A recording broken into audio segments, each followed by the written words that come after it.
Smile. Dan and Christy Santos here with Windermere. We love real estate and supporting our community. Between property showings, we love to stop at our favorite businesses, talk with local owners, and bring their stories to you. This is our Bellevue East Side. Well, good morning, friends. I'm here this morning at the Gordon James Fine Diamond Store in Old Bellevue with Gretchen and Matthew Raine. So we're so excited because this is a great family-run business, and I'm excited for you to get to know more about it and the Raine family.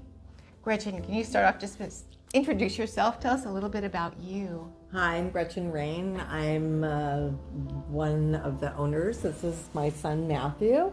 Hi, Matthew. We've been in the diamond business, counting my husband, probably about 45 years. He started it with a wholesale business, and then we had the opportunity to buy this property here about 10 years ago. And then we were lucky enough to have Matthew kind of come along, and he's going to take over.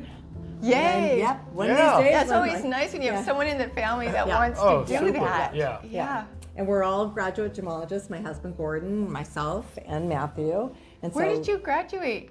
Well, you go to the Gemological Institute of America, and when I went a long time ago, it was in Santa Monica, and now it's down in San Clemente when Matthew went, and when my husband went, it was in Santa Monica as well.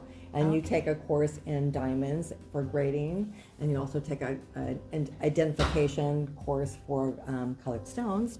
Okay. And that is what a GG is, a graduate gemologist. So you can do appraisals and grade and Identified certain stones or Which is, that's got to be kind of fun. super. That's the Super fun fun. part. Yeah. Right. Yeah. So Gretchen, what inspired you to get that degree? Like that's not something that's usually in high school. We say, No. I want to be a. Yeah, my grandfather was a gemologist. Actually, he was one of the first that graduated. That school itself actually started as a traveling school. Okay. So there was no physical building. And my grandfather, who was a doctor, was in Grants Pass, and he would travel to San Francisco, to LA, wherever the owner of the school, or soon-to-be school, was doing gem talks. And so then he started buying gem equipment. And Sounds like it was kind of a hobby for him, at least initially. it was initially, yes. Yes, it started out where he bought a stone for my grandmother, and it turned out to be not what he thought it was.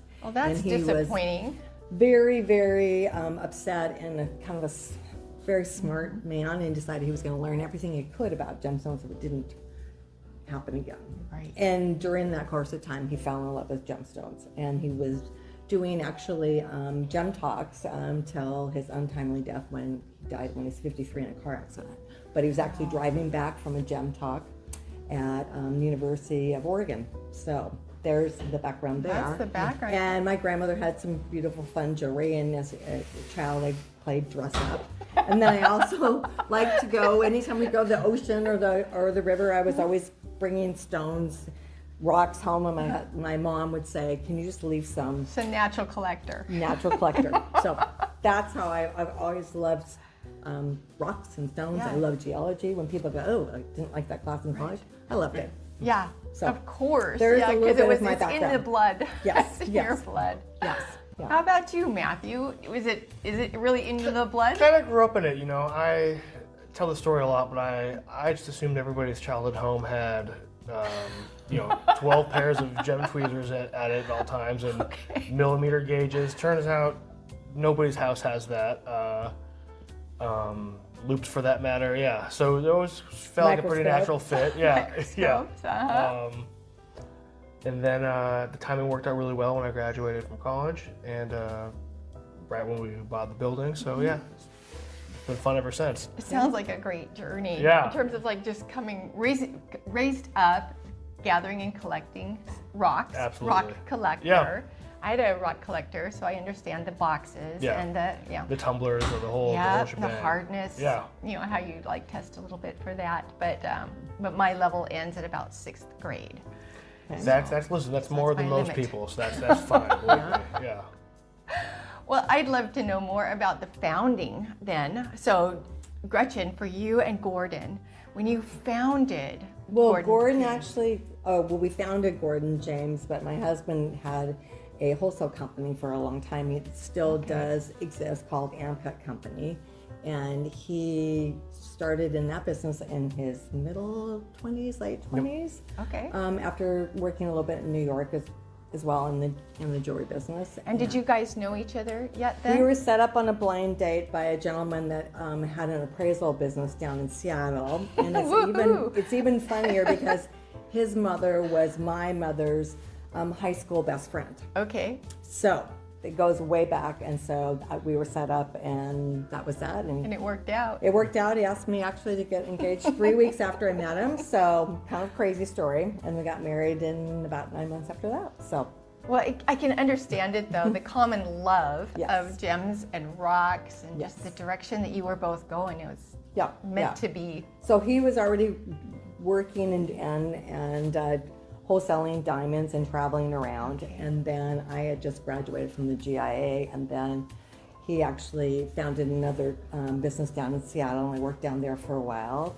And then I had the opportunity to have a business in Bellevue. It was upstairs where the Benjamins building used to be. It used to be the big skyscraper. Now it's very short. Yep, now it's short. Yep. So that I had a store for 10 years, and then when I was getting pregnant with Matthew, my lease came up, and I decided to spend some more time at home. So Perfect. yeah.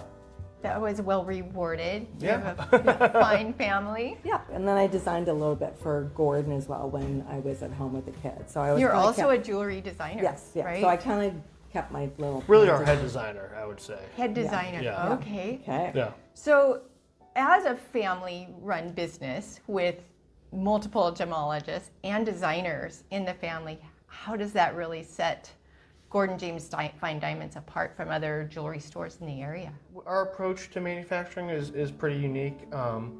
We do it very old-fashioned, where don't really utilize 3D printing. Most of the time when you cast based off that, if you've ever done any ceramics or anything like that, I have. the casting doesn't always reflect what you put into the kiln. Same with ceramics, same with metal. So ours starts off as a full piece that's like super hand detailed work. It's definitely more labor intensive, but you get, I think, a more precious piece of jewelry for sure.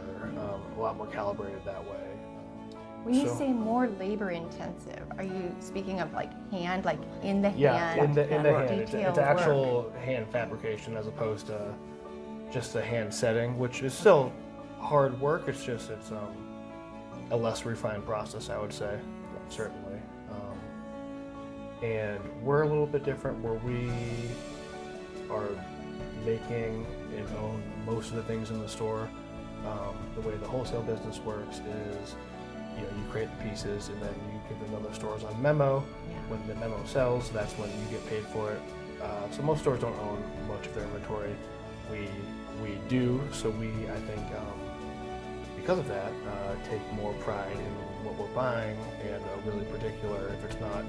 If we don't love it, then we couldn't sell it, because then we wouldn't want to put our money into it in the first place. I think the background in diamonds really plays to our advantage. So the clarity controls for gemstones versus diamonds is different. We try as much as possible to hold a nice sapphire to the same clarity level as we would a diamond. It drives our gemstone suppliers crazy, but it's better for the jewelry, certainly. Yeah. For sure. So it's better for the customer. Yeah. Like maybe this is a good one for you, Gretchen, in terms of the artistry and how you think through the design of a piece of jewelry. Well, a lot of times when we're buying gemstones or diamonds, we think about the possibilities, what we could create. And that a lot of times will drive the design for the piece, depending on the stone, actually. And sometimes we round table it and we talk about, do we want to put it in pendant, a ring, and we kind of work through it that way. And then I think obviously style is another detail, that what would make this gemstone sing and be special, because we really try and produce pieces that you will definitely hand down to your family. We're into heirloom type of jewelry. Yeah, and they are. Once they get handcrafted and they're one of a kind, that is definitely heirloom piece worthy. So what is the rarest, maybe the most precious gemstone that you've worked with, and what is that like? Gosh, there's a lot of them. Matthew, I'm gonna have you answer that. There's so many We have a because couple, we're such yeah. gemstone junkies almost. We are. We have a couple of pretty unique color diamonds, a couple of greens, a couple of pinks that are ultra rare and correspondingly relatively expensive. I would say probably one of our favorites that we do a lot of is a stone alexandrite, where for a while we had up to 5. If you see one in a jewelry store, that's a lot. Jewelers love them because they change color depending on what kind of light you're in, if it's UV versus incandescent. But the color is pretty unique, so it's a bit more of a collector's stone. Not necessarily a hot seller, but we think that they're really, really cool. Really cool. So I think, and they're one of the few gemstones that's hard enough to wear for everyday purposes that a lot of other stones aren't going to be that way, which is fine. You have to be cognizant of what you're doing, but a lot of people, especially around here, do enjoy wearing their jewelry every day. They do. Yeah. We want them wearing them every day. Yeah. We don't want them in a safe. We want them to be celebrations that you wear several times a month. Sure, even if you rotate your jewelry, you should be wearing it. So there's a growing number of people that are super interested in customized jewelry. So would you walk me through how you collaborate with your customers to really create their one-of-a-kind pieces? Well, we have them try on a bunch of different pieces of jewelry to see what they like on their hand, what shapes. A lot of times they'll come in with a Pinterest picture, but they've never actually tried on the piece, which is always shocking to me, maybe because I'm very tactile. So we'll say, well, let's just try that and look at your hands, and then I kind of work around that way. What do you do? How do you see yourself wearing this? What other pieces do you have? Trying to kind of add to their existing jewelry wardrobe, because fine jewelry is very expensive, and you don't want to make a mistake. Our biggest deal is we hear people say, "Oh, I just don't wear that piece anymore," and it just breaks my heart, because you should wear it, enjoy it every day. And then we just kind of walk them through what they like, and they'll come up with a couple different ideas, and sometimes we do a drawing, sometimes we will bring a couple other things in for them to try on, and it is really collaborative. And sometimes we nail the design right off the bat. Sometimes it might be 3 or 4 times of them coming in meetings, and we work through. Our biggest thing is we want them to be 100% on. We want them to love it and not go, oh, okay. Yeah, I appreciate Don't want to make a mistake. You try on a couple of different styles, because you're correct, like rings are tactile. Jewelry is tactile. It has to be on you, and it has to kind of fit with your style, and so that's a great starting place. I can't imagine not. And I would say, for the most part, our styles are pretty traditional in nature. Where the pitfalls you can run into with design is over-design, really. Especially if it's a custom piece that's going to last, forever. You really want something that looks good now, that's going to look good in 20 years. So I think sometimes we're helpful in making sure that a piece that is meant to be an heirloom isn't necessarily going to be too trendy in a way that diminishes how you would wear it down the road. Certainly. Sure. Yeah. Sure. And your word there, trendy, that's a great segue. What are some of the trends that you're seeing here in the Bellevue East Side area in terms of jewelry design? A lot of gold, a lot of stackable pieces. Stackable rings, stackable bracelets, a lot of maybe smaller pieces or mixed metals, things that you can tone down and then dress up. And bring up. Pacific Northwest is funny. You need something you can wear to Carmine's and to Costco. It can be a unique design process. And then you're out jog, after leisure wear, or when you're going out for dinner. Because people do want to wear their pieces. And more not often take them than on not. and off. Exactly, and that's the other piece too. We kind of yell at some people when they wear their pieces working out, which that's not the best. Please don't lift weights in your jewelry. Yes. It's But people do, so that's the only thing that we try and caution, to have it last as long as it should. Sure. Yeah, and it can be damaged by weight. Yeah. Oh, yes. for yeah. sure. Like Yes. squish your. I mean, it Oh, can yeah. save your hand or your Yeah. finger, but you'll. It's metal on metal. It's never. It's not a good Not a idea. good idea. It's not a good idea. No. Well, when we're working here with Gordon James Fine Diamonds, and I'm coming in as a new couple with maybe some wedding plans or something. What does that process look like? Get welcomed in with some fresh caramels. Maybe we should add that in over at the front desk. What does it look like to come in fresh, looking for something? Well, it really depends. Everybody does their engagement ring shopping pretty differently. I would say most of the time, either people will come in as a couple or the person that would be receiving the ring. They can kind of establish what sort of styles they like. Oftentimes, we'll have things that are pretty similar to what they're looking for, maybe not 100% perfect, but engagement rings, we're really making 99.9% of them custom regardless. And then, depending on how that goes, the person that would be buying the ring might get in to get some input. And then oftentimes, once we've established the style and size, usually later we'll talk budget, and then depending on the ring, it can be as quick as 2 weeks, and then or as long as 4. But then we try not to tell the person receiving the ring how long it's going to take, just so there's some element of surprise that's saved. I know people are generally expecting it to take longer, and that's usually how it goes. Yeah. I love it. Yeah. So along that line, do you have any great anecdotal stories or that either for your family or for people who are receiving your rings? You know, it's tricky. We're so used to keeping a kind of a dome of silence. Yeah. And, it's a dangerous question. It's, It is kind of a dangerous question. I would have to ask people if I could share that information, just because we do have the cone of silence. It's a small enough community. We'd hate to have somebody, hey, I know you told my story. Neighbors. There are some great stories out there, though. It's really lovely. So Well, it's got to be a great feeling, It right? is a wonderful to just, be there at the moment that ring is done, and first time on the finger, and just. oh yeah, people really come in fun. and they go like this, and Exactly. it's super fun. Yeah. Well, it's a fun business. Yeah, it is a fun business. Well, thank Very you both rewarding. for sharing so much about Gordon James. Let me ask you a few things about you, though, as an individual. So what kind of things do you like to do in your free time? I'm a big hiker. I love the mountains. I love to ski. I love travel. Sounds like you're perfect for the Northwest. Yeah, but I'm definitely a Northwest person. Yeah. Full out. Are there any favorite restaurants around here? Oh my gosh, I think all of them on Main Street are fantastic. It's I don't pretty know if I could pick one. multicultural, isn't it? It is. This is I mean, amazing. Yeah.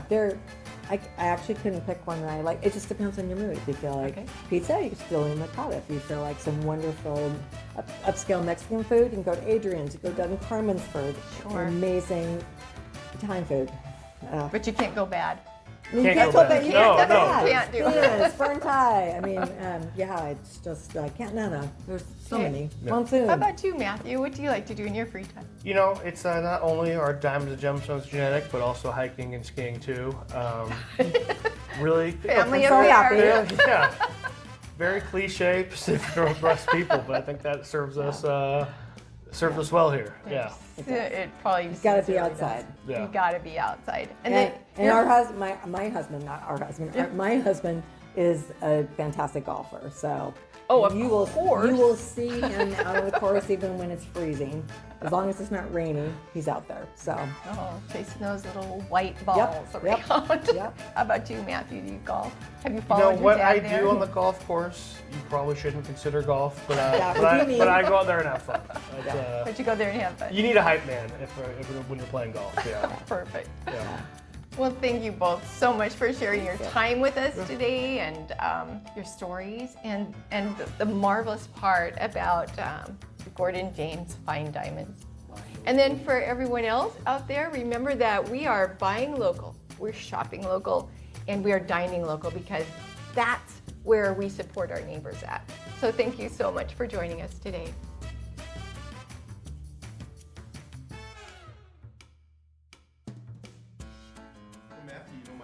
golf with me anymore. Yeah. Because I wear 2 pair of pants when I golf. Yeah.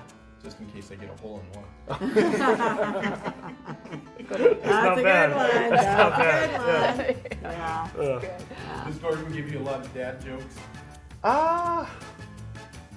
Maybe not quite like that, but He's Not that bad. No, he's got some bad jokes, yeah, but yeah. I do them to my daughter. She goes, no, not another dad joke. And the one she really can't stand, and I love to tell her, is that the Norwegian Navy put barcodes on all their ships. So when they come back in the port, they can Scandinavian. oh yeah. Oh yeah. That's good. Actually, because my dad was Norwegian, so we're So am I. Oh, that okay. does So work that's well. why. Yeah.